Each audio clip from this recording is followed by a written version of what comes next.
Sabi ko nga, sa pamagitan ko na ng awit, tapos na ang pagsasalita ng inyong maliit na lingkod. Kahit hindi na tumayo, ay talagang nandun na sa diwa ng awitin ang napakagandang mensahe ngayong tanghali, no? So, yan.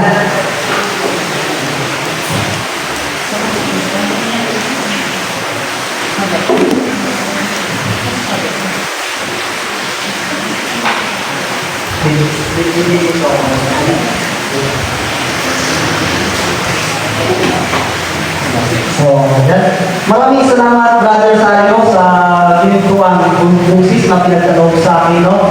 Na ang Diyos ay pag-ibig, no? Talagang, alam natin ngayong tanghali, ngayong araw, ang siniselebrate ng buong mundo ay nakatungkol sa heartbeat, no? At ano ba yung heartbeat na ito? Yan.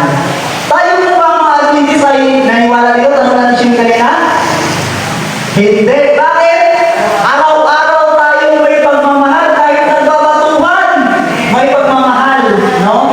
No, ang ganda kahit may kunting batuhan ay mahal pa rin yan. Kasi pagkatapos noon ay talaga ang pag-ibig pa rin ay at namumutawi sa atin. Ang sabi ka sa ating tema, ang tunay na pag-ibig, ito ay makakataguan mo lamang sa tunay na nagmamahal sa iyo. Yan. Para kagaya ni Ate Shing Happy, Kuya Emerson, no? Natagpuan ang tunay na pag-ibig sa iyo ako sa tunay na nagmamahal sa kanya. Kay Brother Arvin, natagpuan ang pag-ibig sa tunay na nagmamahal sa kanya, no? Malapit na yan, mga kapatid. Alam na po namin yan. Kaya din nga, ganoon din. Natagpuan niya ang pag-ibig sa tunay na nagmamahal sa kanya. Pero bago nangyari ang lahat-lahat ng mga bagay na yan, abay, sabi ba, sana all, Brother Big, naranasan ko rin yan, na ako po'y umiyak sa kanto. Bakit pa ako nagmahal? No? Sabihin ninyo, nakatanda din sa atin, hindi nyo naranasan yan. Napupunta sa isang sulok, nagmahal pa ako, dahil dito, nasaltan ako, angkin. No? Brother Daniel, no? Talagang, tayo mga, wala sa atin ang hindi nakaranas ng ganitong pangyayari sa ating buhay. No? Subalit ang mga kabataan natin ay hindi pa man nila naramdaman, pero ngayon ay mag-isip sila sa katotohanan na mararamdaman nila, Brother Charlie. No? Sabi niya, ako na naman, Kuya Pin, na samantalang pumunta lang kami ng CNC, bumaba ako ng sasakyan, umiyak lang naman ako. Yan. Sabi ni Kuya Jumare. No? So, ito ba isa ng pumaraan sapagkat naranasan niya natin ang mga ito, mga pangyayari. No, mga kapatid, no? Kaya sabi dyan, magtagpuan lang doon natin ang tunay na pag-ibig sa tao at sa nagmahal sa atin. No? Yan. Yan po, mga ganyan pagkakataon, no? Naranasan natin na minsan ay naging masaya tayo. Yan. May palit-palit pa sila nalalaman, no? Sabi pa nga, sana all, sabi mo ng mga kabataan natin, sana all na lang. Pero bago po tayo patuloy sa pinakamalalim na tugtuan ng ating mga pangyayari, no? Ng ating mga tayo mapakinggan, muna isipin ko ang inyong maliit na lingkod kay Kristo. Ito ay tunay na buhay na nangyari. Nung tayo po ay hindi pa Kristiyan, Kristiyan na, hindi pa tayo sinigyan ni Kristo, no? Nung gusto ipakilala sa akin ng Ama natin ang tunay niyang pagkatao, ngunit ang inyong maliit na lingkod kay Kristo ay masama sa iyo. No? Ano nangyari? Yung pagmamahal na dapat gustong ipuntunan ay bigay ng Ama ito ay pinakinggan. No? Ano sabi ng Panginoon? Ang Diyos ay pag-ibig. Saan mo babasa? John 14, no? Na talagang ang pag-ibig ng Diyos ay talagang saktan na, talagang okay na.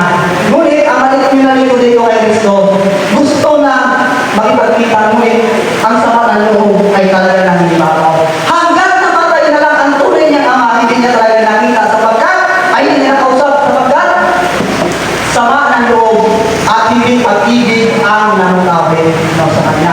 Nakalulog ng isipin, pero yun talaga ang nangyari, mga kapatid. No? Kaya nga, ayan ang mga nakita natin ngayong umaga, no? May mga ganito bang pangyayari, may pa-hard-hard pa, no? Sa mga hinaharap natin, may pa-hard-hard pa na nalaman, no? Sabi pa ng mga kapatid natin sa social media, sino kaya ang nakatid mo ngayong araw? Sabi na ganyan nila. Ang sagot ko, suminta kayo sapagkat doon sa loob ng simbahan, matagpuan ninyo ang inyong mga kalit. Bakit ko nasabi yun? Alam na natin yan, Ezekiel 20:20. Di ba? Ang Panginoon ay laging sumasa atin pag-araw ng Sabat, mga kapatid, no? Ano ba? May pahawa ka, may mahunting, at walang lalakad. Pag-ibig yan, mga kapatid. No? Nakita ko makikisa yung mga mukha kasi naranasan din rin itong lumakad na nahuntingan. Yung mga nanay natin, mga tatay natin, mga lolo natin dyan, nakaranas naman ito, pangyayari sa buhay, no? At yung mga kabataan natin, no? Nakaranas din sila na itong pangyayari, no? Nakasakit. Kuya Peg, ikaw ba'y nakaranas din na itong pangyayari sa iyong buhay? Oo naman. Sure. Sa sobrang daming pangyayari na nakaranas ako sa aking buhay na ngunit na akong pagpakamatay. No? Ngunit talagang mayroon talagang tunay na pagmamahal ng nararamdaman natin. At hindi siya doon natapos lamang sa mga lumipas na dumating sa ating buhay. Ayan pa? Ano ang dahilan? Nagmahal man lang ako. Nagmahal lang ako. No? Sapagkat, alam ko, iniwanan siya ng kanyang iniirong o kanyang minamahal. No? Si Tatay Nori, talaga nakakita si Tatay Nori, sabi ni Tatay Nori, oo nga, nangyari sa akin dami yan. No? Na, nagmahal lang man ako. No? Kuya Isto, nagmahal lang naman tayo, pero minsan dumating na iniwan tayo at hindi na ng ganang pagkakataon. No? Pero, talagang may daan para sa atin ang ating Panginoon.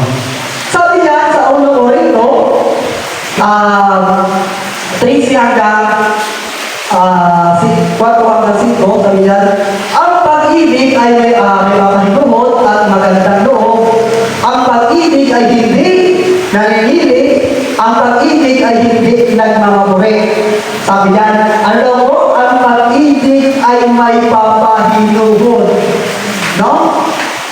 Ano po ba itong papahinuhod na ito? Yung lagi ka may pagpatakumbabang loob. No, mga kapatid? Kahit na, Sister Charlie, kahit na pinagalitan ka ng iyong nanay, dahil mali-mali ka, abay, mahal ko pa rin ang aking nanay sapagkat pag-ibig natin. Kahit isa pa ako ng Sister Shelly sa aking tatay, dahil may pag-ibig niya ako, ako'y aking salita sa aking tatay. Hindi ko na aabay ang mangyari, kagaya ni Brother Big na napatay ka lang mga kanyang ama, hindi niya kinausap. No?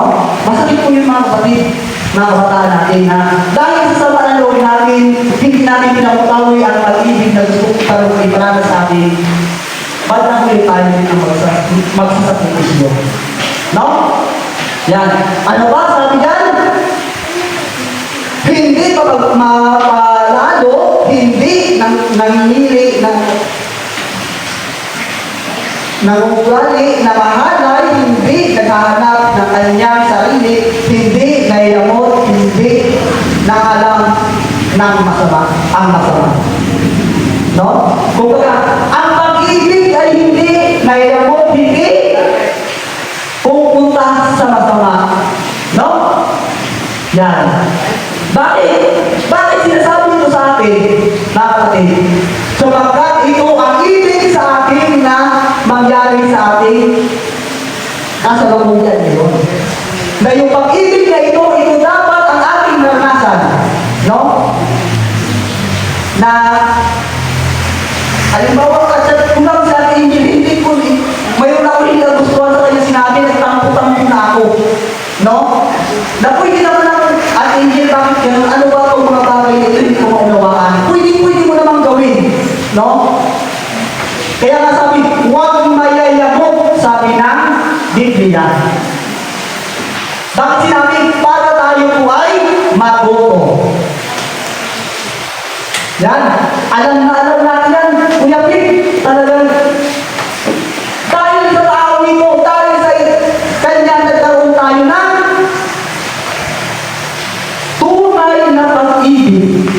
Bakit? Tanging siya lamang na tao na pumunta dito sa lupa at siya'y Diyos para sa atin na tayo po ay ano? Ibigin. No? Dahil sa pag-ibig ng tao ito, ng Diyos na ito, tayo po ay naging masaya. Kahit na tayo po ay nakaranas ng matinding pagsubok, matinding sakit na sa ating sarili, naalala natin ang pag-ibig sa atin ng ating Panginoon. Sabi niya, hindi ko kayo pababayaan. At sabi pa nga, niya, lumapit kayo, kayong nahihirapan na, at kayo'y aking para mahinay. Ganun siya mahal sa ating mga kapatid. No? Kaya, isipin natin na mayroon talaga nagmamahal sa atin. Bagamat naranasan ni Auntie na napilay ang kanyang kamay, pero may nagmamahal sa kanyang hindi. No? Yun po yun kapatid, mga kapatid ang gusto ko sa atin. Hindi lang, ay Valentine's ngayon. Isang beses lang mangyari sa isang taon yan, ha? Kaya kailangan namin mag-visit, pupunta kami isa, pupunta kami yan, kaya sa akin. Kasi isang taon lang ito nangyayari. Away. Ay, nalaon lang sa Sabado. Papaano na na ngayon? Brother Daniel. Nagkari po din, nalaon mo talaga sa Sabado. Kasama na pala loob na ito. Hindi kami makapunta sa pasyalan ba natin hinihiro. No? Pero ano pala? Dapat araw-araw tayo na nagmamahal sa pagkat mayroong nagmamahal sa atin na siya po pinagmahal sa atin. Ano ba po? Sabi ng aklat ng Juan 15, talatang 12, sabi dito, ito ang aking utos na kayo'y mag-ibigan sa isa't isa na gaya ng pag-ibig ko sa inyo. Napakalinaw man, no? Na sinasabi dyan, ang utos ng Panginoon ay mag-ibigan. Huwag na ibigin ang kapitbahay para lang magkaroon ng hiwalayan. Hindi ganun na mga kapatid. Ang ibig dito, yung ibig na magmahalan kayo, hindi ko lang mag-aaway. Hindi naman na dahil sa aking nandiyan Juan, ay 15 verse 3, mag-ibigan daw, binigawan yung asawa ng may asawa, at may asawa ka na, patay na. Nasanay ko ibig doon, no? Nanay, no? Yun ang hindi gusto nila ng Panginoon, no? Na ang ibig niya,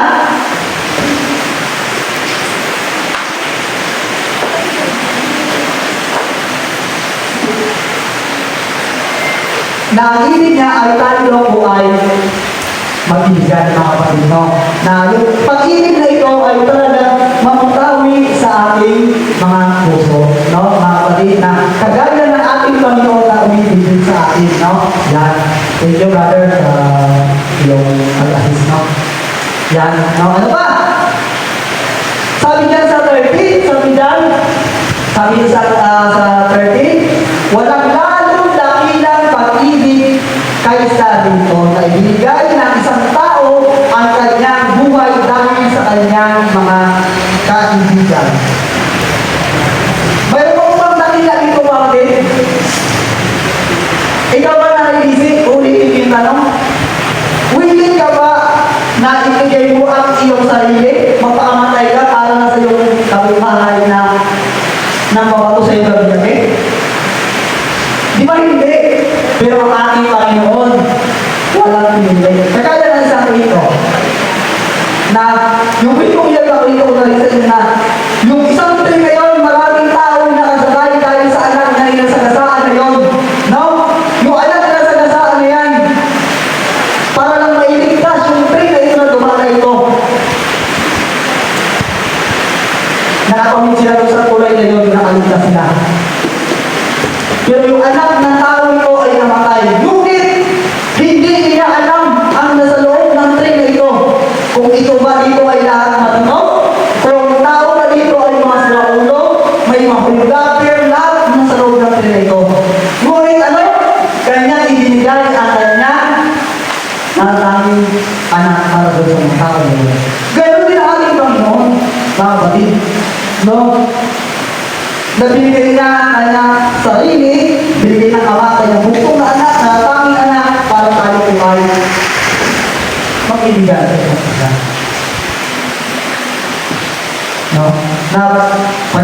simbahan. Pagdating ng bahay, pak! Saan kami sa kwento ko kayo mga kapatid? Na, yung kwento ito ay pulutan yan ng aral. Sabi niya. Sabi ng mag-asawa, sabi niya, alam mo, sabi niya, mas gustong-gusto ko na lang, sabi na ganyan, na yung asawa kong ito, tuwing araw ng Sabado, ay tuwing Sabado na lang natin.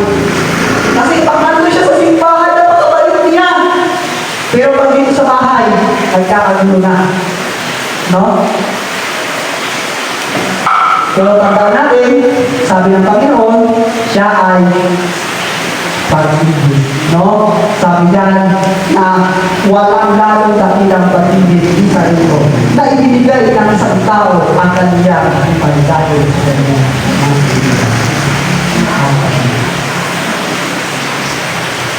mga ito ay mayroong napayang ibang trabaho. Ito, nakakabuti pa rin ng Panginoon. Nakakapagmahal ng ating Panginoon. No, mga kapatid, no? So, yun po yung gustong ipunto ng Panginoon sa atin. Na baka may tumarating sa punto na tayo po ay nasasaktan, ngunit may pagmamahal na darating sa atin. Ano ba? Sabi yan, sa Alarang Roma 5 verse 8, sabi ko, dalakwat ipinagtagubilin ng Diyos ang kanyang pag-ibig sa atin. Ano? Pinagtagubilin ng Diyos ang kanyang pag-ibig sa atin na tayo'y mga makasalanan na si Kristo ay namatay dahil sa atin. No, mga kapatid, no? So, ito po ang tunay na pagmamahal na ating naranasan ngayon, mga kapatid. Kasi sinasabi ng aklat ni Roma na dalakwat, no? Na ating nagkakatagigil, no? Ito yung pagmamahal ng ating Panginoon. Na talagang kahit tayo po ay mga makasalanan, kahit tayo po ay mga hindi sunurin sa ating mga magulang o hindi masunurin sa ating barangay, pero ang pag-ibig ng ating Panginoon ay nag-ibig para sa atin. Mga Panginoon, kaya dapat huwag natin sayangin ang pag-ibig ng ating Panginoon dito. No? Yan. So, mga kapatid, ito po ang lutuan ng ating talata ngayong umaga. Ito po ang sinasabi ng aklat ng 1 Juan 4:10. Sabi ko, dito naiiyak ang pag-ibig ng Diyos. No? Sabi niya, dito daw po ay naiiyak ang pag-ibig ng Diyos sa atin sapagkat sinuko ng Diyos ang kanyang buktong na anak. Alam na po natin yan kung saan natin mabasa yan sa John 3:16. No, mga kapatid, no? Na dahil sa pag-ibig na yun, ay lahat tayo ay nagkaroon ng pag-asa doon sa buhay na walang hanggan. Sabi yan sa sanglibutan, upang tayo ay mabuhay sa pamagitan. No, mga kapatid, no? So, yun po yung gusto ipunto sa atin sa mga oras na ito. Kaya huwag natin isipin ngayon yung mga Valentine's na yan. At hindi na pag-uwi ng bahay, meron akong kagit. No? Na, ay, mapunta kami mamaya dun sa isip. Ay, mapunta kami sa isip mamaya. No? Pag-ibig na binigay sa atin ng Panginoon. Wala nang sasapat pa doon o wala nang hinihigit doon. At yung pagmamahal na pinaparamdam sa iyo ng mga kasama mo sa tahanan yan. Bagamat may munting kuwentan, bagamat may munting situhan, pero ang lutuan ng pag-ibig pa rin. At yung pag-ibig na pinapadama dito sa ating iglesia. Siguro wala naman dito nagpakita yun. At hindi na. Ganyan yan. Wala ka makita dito. Nakatimi na lang. Ang nanimba po ito ay pagmamahalan at Kristino. Pagtutulong na, pagtutulong sa isa't isa, na umiiyak ka na. Naimatay ka na lahat, papatawanan ka pa. Nakatawa si Ate Kristino. Yun. Yun ang gusto ipunto sa atin na ating Panginoon sa Panginoon. No? Na anuntuan ng ating talata ngayong umaga na natin tayo matagpuan natin ang tunay na pag-ibig sa nagmamahal sa atin. Nawa yung mensahe ito na pag-ibig ng Panginoon sa atin ay siya mamutawi sa kanan sa akin na may tunay na nagmamahal na sa atin. Brother? Yan. No? Tapos-tapusan, pagkakit ang isabat ko sa ating lahat. Nawa ang Panginoon ang patuloy natin ibigin na siya patuloy na ibigin sa atin. God bless you.